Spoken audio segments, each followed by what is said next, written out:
शोराए किराम को पेश किया जाए, चूंकि हजरत की गुफ्तगू होनी है। हजरत की गुफ्तगू से पहले बस एक मद्दाह रसूल, उसके बाद हमारे 4 शोरा बच रहे हैं।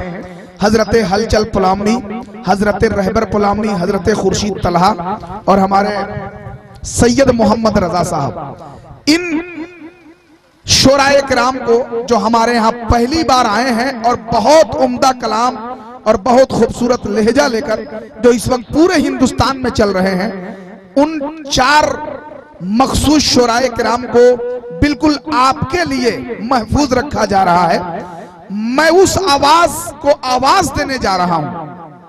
कसम खुदा की जब पढ़ेगा तो वैसा लगेगा कि वाकई में कोई सरकार का दीवाना पढ़ रहा है। मेरी मुराद मद्दाह रसूल मोहतरम जनाबे परवाज अख्तर साहब, वो तशरीफ ला रहे हैं। नारा लगाइए, नारे तकबीर। यही नारा होगा। जरा सा आप लोग सर्द पड़ गए हैं, मैं समझ रहा हूं।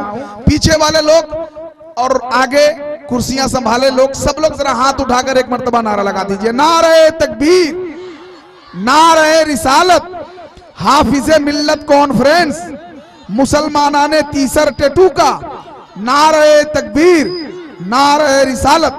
परवाज अख्तर साहब भाई।